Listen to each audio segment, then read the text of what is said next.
Hello साथियों, भारतीय न्याय संहिता 2023 में हम पढ़ रहे हैं अध्याय 15 में आज हम पढ़ेंगे लोक स्वास्थ्य, क्षेम, सुविधा, शिष्टता और सदाचार पर प्रभाव डालने वाले अपराधों के विषय में। आज हम आपको बताएंगे बीएनएस की धारा 270 जो कि आईपीसी की धारा 268 के समरूप है, लोक न्यूसेंस। सबसे पहले हम जानेंगे लोक न्यूसेंस का आशय क्या है। तो सबसे पहले हम जान रहे हैं न्यूसेंस से आशय ऐसे कृत्य से, कृत्य मतलब कार्य, जो किसी प्रकार की असुविधा, परेशानी, खतरा, क्षोभ यानी खींच उत्पन्न करे या क्षति पहुंचाए। न्यूसेंस किसी कार्य को करने, देखिए ये जो न्यूसेंस है जिससे असुविधा, खतरा, परेशानी, क्षोभ, क्षति पहुंच रही है, यह किसी कार्य को करने से भी हो सकता है या कार्य करने में लोभ द्वारा कारित हो सकती है, मतलब जानबूझकर ओमेशन के द्वारा भी हो सकती है। इस धारा में लोक न्यूसेंस की व्याख्या की गई है जो उस स्थिति में उत्पन्न होता है जब किसी कार्य या कार्य लोभ से जनसाधारण को असुविधा, परेशानी, खींच आदि उत्पन्न होती है या क्षति कारित होती है, तो वह लोक न्यूसेंस कहलाता है। न्यूसेंस के दो प्रकार हैं। कौन कौन से हैं? लोक न्यूसेंस के दो प्रकार हैं। पहला लोक न्यूसेंस तथा प्राइवेट न्यूसेंस, मतलब न्यूसेंस के दो प्रकार हैं, पब्लिक और प्राइवेट। ऐसा कार्य या कार्य लोभ जिससे जनसाधारण के स्वास्थ्य, सुरक्षा, सुविधा, नैतिक आचार आदि पर विपरीत या हानिकारक प्रभाव पड़ता हो या जिनसे उन्हें बाधा या व्यवधान उत्पन्न होता हो, लोक न्यूसेंस कहलाते हैं। अतः स्पष्ट है कि लोक न्यूसेंस से कोई व्यक्ति विशेष या व्यक्तियों का विशिष्ट समूह दुष्प्रभावित नहीं होता, अपितु जन सम्मान या पास पड़ोस में रहने वाली जनता के किसी अंश को या ऐसे लोगों को जिन्हें सार्वजनिक अधिकार प्राप्त है, हानि पहुंचती है। जिन कृत्यों से जनसाधारण के स्वास्थ्य, सुविधा आदि में व्यवधान उत्पन्न होता है या अनैतिकता फैलाने की संभावना प्रतीत होती है, वे लोक न्यूसेंस कहलाते हैं। उदाहरण, सार्वजनिक मार्ग के समीप चट्टानों को बारूद से उड़ाना या किसी आवासीय क्षेत्र में रात्रि के समय मुद्रणालय चालू रखना, सार्वजनिक स्थलों पर पशुवध, रहवासी क्षेत्र में जुआ घर या वेश्यालय चलाना आदि लोक न्यूसेंस के कुछ उदाहरण हैं। बीड़ी या सिगरेट पीना यद्यपि लोक स्वास्थ्य के लिए हानिकारक है, क्या है? बीड़ी या सिगरेट पीना यद्यपि लोक स्वास्थ्य के लिए हानिकारक है, फिर भी इसे लोक न्यूसेंस नहीं माना गया है क्योंकि यह विधि द्वारा वर्जित नहीं है। अतः इसके विरुद्ध सिविल प्रक्रिया संहिता 1908 की धारा 90 के अंतर्गत लोक उपचार उपलब्ध नहीं होगा। यही कारण है कि यदि कोई सिगरेट या बीड़ी निर्माता किसी अन्य सिगरेट या बीड़ी निर्माता के व्यापार चिन्ह की चोरी उसके ट्रेडमार्क के नाम से स्वयं का माल बेचता है तो वह लोक न्यूसेंस का दोषी नहीं होगा। इसी प्रकार न्यायालय में कूट परीक्षण के दौरान एक साक्षी द्वारा दूसरे साक्षी के प्रति कहे गए असली शब्दोच्चार लोक न्यूसेंस नहीं माने गए हैं। लोक न्यूसेंस के लिए यह आवश्यक नहीं है कि इससे जनता के प्रत्येक व्यक्ति को हानिकारित हो। यदि उससे पास पड़ोस में रहने वाले जनसाधारण भी प्रभावित होते हैं तो वह लोक न्यूसेंस के लिए पर्याप्त आधार होगा। यदि किसी कार्य या कार्य लोभ के कारण ऐसे लोगों को हानि, बाधा या संताप उत्पन्न होता है जिन्हें उस स्थान पर सार्वजनिक अधिकार प्राप्त है, तो उसे इस धारा के अंतर्गत लोक न्यूसेंस का अपराध माना जाएगा। अतः जहां कुछ व्यक्ति सार्वजनिक सड़क पर ताश खेलते हुए शोर मचा रहे हों तथा वाहन यातायात में बाधा पहुंचा रहे हों, उन्हें लोक न्यूसेंस के अपराध के लिए दंडित किया जाना न्यायोचित माना गया है। यदि किसी कार्य या कार्य लोभ से केवल कुछ ही लोग प्रभावित होते हों तो मामला लोक न्यूसेंस का न होकर प्राइवेट न्यूसेंस का होगा। लोक न्यूसेंस केवल एक ही अभ्यारोपण के अधीन हो सकता है, अर्थात जनसाधारण के प्रत्येक सदस्य को अभियुक्त के विरुद्ध लोक न्यूसेंस के लिए अलग अलग अभियोजन चलाने की छूट नहीं है, अपितु सभी की ओर से एक अभ्यारोपण लाया जाना अपेक्षित है। ज्ञातव्य है कि लोक न्यूसेंस के लिए बीएनएस की धारा 270 के अधीन दांडिक कार्रवाई के विकल्प के रूप में यदि व्यथित पक्ष चाहे तो अपकृत्य विधि के अंतर्गत सिविल वाद दायर करके क्षतिपूर्ति के लिए याचना कर सकता है, यानी क्षतिपूर्ति के लिए भी याचना की जा सकती है। अतः लोक न्यूसेंस एक अपराध होने के साथ साथ एक अपकृत्य भी है और यह वादी की इच्छा पर निर्भर करता है कि वह चाहे तो दंड विधि के अंतर्गत दांडिक कार्रवाई संस्थित करे या क्षतिपूर्ति के लिए सिविल वाद दायर करे। यह हो गया लोक न्यूसेंस। अब हम पढ़ेंगे दूसरा प्राइवेट न्यूसेंस क्या है। प्राइवेट न्यूसेंस अपराध न होकर एक ऐसा अपकृत्य टॉर्ट है जो किसी व्यक्ति के भूमि, मकान या आनुवंशिक संपत्ति के उपभोग संबंधी अधिकार में ऐसे अवैध हस्तक्षेप के कारण उत्पन्न होता है जो अत्याचार की कोटि में ना आता हो। प्राइवेट न्यूसेंस का दुष्प्रभाव जनसाधारण पर नहीं पड़ता, अपितु केवल किसी व्यक्ति विशेष या कुछ निश्चित व्यक्तियों पर ही पड़ता है, जिसके लिए उपचार के रूप में क्षतिपूर्ति या व्यादेश या दोनों की याचना की जा सकती है, परंतु दांडिक कार्रवाई संस्थित नहीं कराई जा सकती। जब कोई व्यक्ति अपनी संपत्ति का इस प्रकार अनुचित उपयोग करता है जिससे किसी अन्य व्यक्ति की भूमि या मकान के उपभोग के अधिकार में अनधिकृत रूप से बाधा उत्पन्न होती है। फिर से समझिए साथियों, प्राइवेट न्यूसेंस जब कोई व्यक्ति अपनी संपत्ति का इस प्रकार अनुचित उपयोग करता है जिससे किसी अन्य व्यक्ति की भूमि या मकान के उपभोग के अधिकार में अनधिकृत रूप से बाधा उत्पन्न होती हो या उसे क्षोभ या क्षति पहुंचती हो, परंतु जिसे अत्याचार की संज्ञा ना दी जा सकती हो, तो उसे प्राइवेट न्यूसेंस कहा जाता है। उदाहरण, किसी व्यक्ति के मकान के प्रवेश या हवा में रुकावट उत्पन्न कर देना, किसी व्यक्ति के मकान के प्रवेश, किसी व्यक्ति के मकान के प्रकाश, प्रवेश नहीं प्रकाश, किसी व्यक्ति के मकान के प्रकाश या हवा में रुकावट उत्पन्न कर देना, दूषित गैस दुर्गंध से वातावरण प्रदूषित करना, बेवक्त शोरगुल करना, अपनी गंदी नाली का जल प्रवाह दूसरे के मकान में कर देना। फिर से समझिए उदाहरण, किसी व्यक्ति के मकान के प्रकाश या हवा में रुकावट उत्पन्न कर देना या दूषित गैस दुर्गंध से वातावरण प्रदूषित कर देना, बेवक्त शोरगुल करना, अपनी गंदी नाली का जल प्रवाह दूसरे के मकान में कर देना, इस धारा के अंतर्गत प्राइवेट न्यूसेंस कहलाएगा। अब हम पढ़ेंगे लोक न्यूसेंस और प्राइवेट न्यूसेंस में अंतर क्या है। पहला अंतर, लोक न्यूसेंस जनसाधारण या जनता के अपेक्षाकृत बड़े भाग को प्रभावित करता है, जबकि प्राइवेट न्यूसेंस से कोई व्यक्ति विशेष या सीमित व्यक्तियों का समूह ही प्रभावित होता है। नंबर दूसरा, लोक न्यूसेंस का सिविल वाद कोई व्यक्ति विशेष अपने नाम से नहीं चला सकेगा, बल्कि इसे तो महद अधिवक्ता द्वारा कार्रवाई की जा सकती, परंतु प्राइवेट न्यूसेंस में पीड़ित व्यक्ति स्वयं ही वादी की हैसियत से वाद दायर कर सकता है। नंबर तीसरा, लोक न्यूसेंस को लंबी अवधि तक चालू रहने के आधार पर वैधता प्राप्त नहीं होती, अर्थात वह कितनी ही लंबी अवधि तक अस्तित्व में क्यों ना बना रहा हो, फिर भी वह वैध नहीं माना जा सकता, जबकि प्राइवेट न्यूसेंस के अपकृत्य को चुरभोगाधिकार के आधार पर वैधता प्राप्त हो जाती है।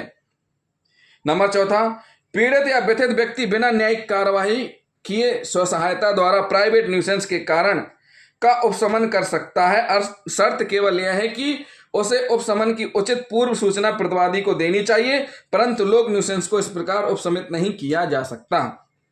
नंबर पांचवा, प्राइवेट न्यूसेंस के लिए अपकृत्य विधि के अंतर्गत हानि पूर्ति का दावा दायर किया जा सकता है, परंतु लोक न्यूसेंस के संदर्भ में कोई कार्रवाई तभी की जा सकती है जब वादी कोई विशेष क्षति साबित कर सकता हो। लोक न्यूसेंस की कार्रवाई प्रायः घोषणा और व्यादेश के लिए होती है। ये हो गया अंतर लोक न्यूसेंस और प्राइवेट न्यूसेंस में। अब हम पढ़ेंगे लोक न्यूसेंस के आवश्यक तत्व कौन कौन से हैं।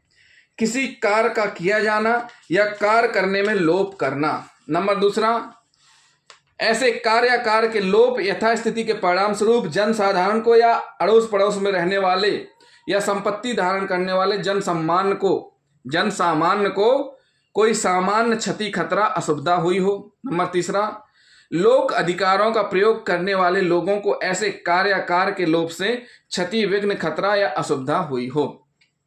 इस धारा का विस्तार, लोक न्यूसेंस के अंतर्गत उन समस्त कार्यों तथा कार्यलोपों का समावेश है जिनसे जनसाधारण के किसी वर्ग को समान रूप से खतरा, बाधा, असुविधा उत्पन्न होती है।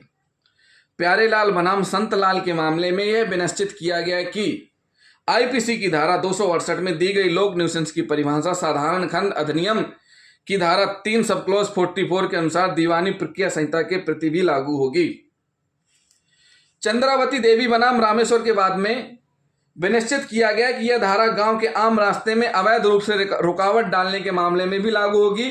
अतः ऐसी दशा में बिना किसी प्रकार की वास्तविक क्षति साबित किए ही राज्य के महाअधिवक्ता की अनुमति से दीवानी प्रक्रिया संहिता की धारा 91 के अंतर्गत विशेष वाद दायर किया जा सकता है। बीएनएस की धारा 270 के अंतर्गत लोक न्यूसेंस के अपराध के मामले में कठोर दायित्व का सिद्धांत लागू होने के कारण इस अपराध के लिए आपराधिक मनस्थिति या दुराशय आवश्यक तत्व नहीं है। अतः केवल कार्य में अवैध लोप होने मात्र पर भी दोषी व्यक्ति को इस धारा के अधीन लोक न्यूसेंस के लिए दोषी ठहराया जा सकता है, भले ही उस कार्य या लोप में उसका कोई दुराशय ना रहा हो। कोई न्यूसेंस का कार्य इस आधार पर क्षम नहीं होगा कि इससे अधिकांश लोगों को असुविधा या भलाई कारित हुई है, परंतु यदि न्यूसेंस के लिए कारणीभूत कृत लोगों ने अपने वैध अधिकार के प्रयोग में किया है तो उन्हें यह साबित करना होगा कि वह कृत्य जनसाधारण के लिए लोक न्यूसेंस नहीं है। जहां किसी परिसर के उपयोग के कारण कोई लोक न्यूसेंस उत्पन्न हुआ हो तो प्रायः उस परिसर का अधिभोगी भी इसके लिए दायित्वाधीन होता है, न कि स्वामी जो वहां उपस्थित नहीं है। जैसा कि पूर्व में उल्लेख किया जा चुका है, जैसा कि हम आपको पूर्व में बता चुके हैं, कतिपय दशाओं में पीड़ित व्यक्ति न्यूसेंस का उपशमन स्वयं बिना न्यायालय की शरण लिए कर सकता है, परंतु इसके लिए 2 शर्तों का पालन किया जाना आवश्यक है। प्रथम यह कि उपशमन करने के पहले न्यूसेंस कारित करने वाले व्यक्ति को उपशमन की पूर्व सूचना देनी होगी। द्वितीय यह कि उपशमन के लिए प्रयुक्त किया गया बल परिस्थिति अनुसार आवश्यकता से अधिक ना हो। इस संदर्भ में नरसिंगलू बनाम नागर साहिब का बात उल्लेखनीय है। इस बात में कहा गया कि भारत में ऐसी कोई अधिनियमता विधि नहीं है जो किसी व्यक्ति या जनसाधारण को न्यूसेंस का उपशमन करने के लिए किसी भवन को गिराकर दूसरों को हानि पहुंचाने की अनुमति देती हो। इस बाद में परिवादियों ने अपने मकानों का इस प्रकार पुनर्निर्माण किया जिससे सार्वजनिक सड़क के कुछ भाग का अतिक्रमण होता था। इस पर अपनी नाराजगी व्यक्त करते हुए अभियुक्तगण वहां इकट्ठे हुए। उन्होंने उन मकानों का वह भाग गिरा दिया जो सड़क का अतिक्रमण कर रहा था। न्यायालय ने यह पाया कि अतिक्रमण का स्वरूप तथा उससे हुई हानि इतनी गंभीर नहीं थी कि जिसके फलस्वरूप अभियुक्तगण कानून को अपने हाथों में लेकर उन विशाल भवनों को गिरा देते। अतः न्यायालय ने विनिश्चय किया कि अभियुक्तों को लोक न्यूसेंस के उपशमन का अधिकार प्राप्त नहीं था। उपशमन का अधिकार यानी बिना न्यायालय के ही समाप्त करना उस चीज को, तथा उनके द्वारा बनी बनाई इमारत को गिरा कर उसे नुकसान पहुंचाना न्यायोचित नहीं था, बल्कि वे दंड संहिता की धारा 23 के अंतर्गत परिवादियों को सदोष हानि कारित करने के दोषी थे। न्यायालय ने अभियुक्तों को रजिस्ट्री यानी नुकसान के लिए सिद्ध दोष करते हुए दंडित किया। यदि कोई व्यक्ति सड़क का कोई भी हिस्सा, अगला हम पढ़ेंगे निर्णीतवाद, यदि कोई व्यक्ति सड़क का कोई भी हिस्सा वह कितना ही थोड़ा क्यों ना हो अतिक्रमण के कारण दबा लेता है तो वह लोक न्यूसेंस का दोषी होगा। यदि कोई व्यक्ति सड़क का कोई भी हिस्सा, जैसे हम बहुत अभी जो जिनका प्रमोशन हुआ है, जो भी कांस्टेबल से हेड कांस्टेबल बने हैं या जब भी फील्ड में ड्यूटी करते हैं तो ये बातें सामान्यता आती हैं, तो इस आधार पर भी कार्रवाई की जा सकती है। यदि कोई व्यक्ति सड़क का कोई भी हिस्सा वह कितना ही थोड़ा क्यों ना हो अतिक्रमण करके दबा लेता है तो वह लोक न्यूसेंस का दोषी होगा। सम्राट बनाम पूर्णमासी के बाद में अभियुक्त ने अपने मकान के आगे एक चबूतरा बनवाया जिसके कारण सार्वजनिक मार्ग के कुछ भाग पर अतिक्रमण हुआ। अभियुक्त को लोक न्यूसेंस के लिए आईपीसी की धारा 268 के अधीन दंडित किया गया। जहां किसी व्यक्ति के परिसर में लगे पेड़ की टहनियां खतरनाक तरीके से पड़ोसी के मकान के छत में लटक कर फैल रही हो तो उस परिसर का अधिभोगी लोक न्यूसेंसों का दोषी होगा। सार्वजनिक स्थान पर जुआ खेलना या जुए का अड्डा लगाना केवल उस स्थिति में लोक न्यूसेंस का अपराध होगा यदि उस राज्य में जुआ विधि द्वारा प्रतिबंधित है, परंतु विधि द्वारा प्रतिबंधित न होने की दशा में इसे लोक न्यूसेंस नहीं माना जा सकेगा। किसी वर्ग विशेष की भावनाओं को ठेस पहुंचाने न्यूसेंस नहीं है। मुत्तुमिरा के बाद में गांव से लगी एक पड़ती भूमि में हिंदू मंदिर के पास मुसलमानों ने ताजिए खड़े किए। इससे गांव के हिंदुओं की धार्मिक भावनाओं को ठेस पहुंची और उन्होंने अभियुक्तों के विरुद्ध लोक न्यूसेंस की दांडिक कार्रवाई संस्थित की। न्यायालय ने अभियुक्तों को निर्दोष मानते हुए निर्णय दिया कि आईपीसी की धारा 268 उन मामलों में लागू नहीं की जा सकती जहां किसी व्यक्ति के कार्य या लोभ के कारण किसी वर्ग विशेष की भावनाओं को ठेस पहुंचती हो। इसी प्रकार बैरमजी इडलजी बनाम सम्राट के मामले में अभियुक्त अपने मकान के बरामदे में जो सड़क की तरफ खुलता था मकान पकाने के लिए गोश्त काट रहा था। गोश्त ताजा होने के कारण किसी प्रकार की बदबू नहीं दे रहा था। मांस खुली जगह काटा जा रहा होने के कारण इससे सड़क से आने जाने वाले जैन धर्मावलंबियों जो कि वहीं आसपास रहते थे की भावनाओं को ठेस पहुंची तथा उन्होंने अभियुक्त के विरुद्ध आईपीसी की धारा 268 के अंतर्गत लोक न्यूसेंस के लिए अभियोजन चलाया। न्यायालय ने इस बात में भी निर्णय दिया कि किसी वर्ग या धर्म विशेष के लोगों की भावनाओं को ठेस पहुंचना लोक न्यूसेंस के अंतर्गत नहीं आता है। तथापि यदि जानवरों को सार्वजनिक स्थान पर खुलेआम काटा जा रहा हो तथा उनकी चीत्कार और खून आदि मार्ग से गुजरने वाले व्यक्तियों द्वारा देखा जा सके तो यह लोक न्यूसेंस का कृत्य होगा। साथियों, जो रोड किनारे दुकानें लगी रहती हैं मीट की, उनमें अगर किसी प्रकार का इस प्रकार से काटा जाए जिससे खून वगैरह बहे, इसमें स्पष्ट किया गया है कि जानवरों को सार्वजनिक स्थान पर खुलेआम काटा जा रहा हो ताकि उनकी चीत्कार यानी चिल्लाने की आवाज और खून आदि मार्ग से गुजरने वाले व्यक्ति द्वारा देखा जा सके तो यह लोक न्यूसेंस का कृत्य होगा, जिसके लिए दोषी व्यक्ति को आईपीसी की धारा 268 के अंतर्गत दंडित किया जा सकेगा, यानी बीएनएस की धारा 270 के अंतर्गत अब दंडित 1 जुलाई से किया जा सकेगा। मुस्लिमों के इबादत स्थल के पास हिंदुओं द्वारा भजन कीर्तन आदि के आयोजन को इस आधार पर लोक न्यूसेंस नहीं माना गया क्योंकि इसके कारण उत्पन्न शोरगुल से इबादत में व्यवधान पड़ रहा था और उन्हें खींच उत्पन्न हो रही थी। मुस्लिमों के इबादत स्थल के पास हिंदुओं द्वारा भजन कीर्तन आदि के आयोजन को इस आधार पर लोक न्यूसेंस नहीं माना गया कि इसके कारण उत्पन्न शोरगुल से इबादत में व्यवधान पड़ रहा था और उन्हें खींच उत्पन्न हो रही थी। अन्य मामले, देर रात को बिना किसी औचित्य के जोर जोर से ढोल पीटना या स्वयं को नग्न अवस्था में सार्वजनिक स्थल पर या घर की खुली बालकनी में प्रदर्शित करना या सार्वजनिक कुएं या नल पर जहां महिलाएं पानी भरने आती जाती रहती हों नग्न होकर स्नान करना आदि को लोक न्यूसेंस माना गया है, जो कि बीएनएस की धारा 270 के अंतर्गत अपराध है। निष्क्रिय धूम्रपान, चिकित्सीय आधार पर यह पूर्णतः साबित हो चुका है कि निष्क्रिय धूम्रपान भी जन स्वास्थ्य के लिए उतना ही हानिकारक है जितना कि प्रत्यक्ष वास्तविक धूम्रपान। इस संदर्भ में के रामकृष्णन बनाम केरल राज्य के बाद में केरल उच्च न्यायालय ने विनिश्चित किया कि सार्वजनिक स्थान पर धूम्रपान करना दंड संहिता की धारा 269-278 के अंतर्गत एक दंडनीय अपराध है। न्यायालय ने आगे यह भी अभिकथन किया कि अस्पतालों, शिक्षा संस्थानों, सिनेमाघरों, पार्कों, बस स्टैंडों, दुकानों, वाणिज्यिक प्रतिष्ठानों, रेलगाड़ी अथवा रेलवे स्टेशनों जैसे सार्वजनिक स्थानों पर धूम्रपान करने से संविधान के अनुच्छेद 21 में वर्णित जीवन के अधिकार का उल्लंघन होता है, जो असंवैधानिक है। क्या है? जो असंवैधानिक है। न्यायालय ने राज्य सरकार को निर्देशित किया है कि दंड प्रक्रिया संहिता 1973 की धारा 133 सब क्लॉज 1A के अंतर्गत आदेश जारी करके सार्वजनिक स्थलों पर धूम्रपान को पूर्णतः प्रतिबंधित करें। एस वेंकटरमैया बनाम राज्य के बाद में बेकरी की चिमनी से निकलने वाले धुएं की लपटें तेज हवा के कारण फैलकर आसपास के रहवासियों के स्वास्थ्य के लिए हानिकारक थीं और इससे हवा में सार्वजनिक प्रदूषण फैल रहा था। न्यायालय ने इसे तत्काल रोके जाने के आदेश दिए। तो साथियों, हमने लोक न्यूसेंस बता दिए, बीएनएस की धारा 270 में स्पष्ट कर दिए हैं कि कौन कौन से ऐसे कृत्य हैं जिससे कि असुविधा होती है किसी को और जिससे कि किसी प्रकार का खतरा होता है और परेशानी आती है, क्षोभ उत्पन्न होता है, क्षति पहुंचती है, इसे दंडनीय माना गया है। यानी किसी भी प्रकार का कृत्य जिससे किसी आम जन को असुविधा हो, परेशानी हो, खतरा हो, क्षोभ हो, क्षति पहुंचती हो तो वह दंडनीय कृत्य माना जाएगा।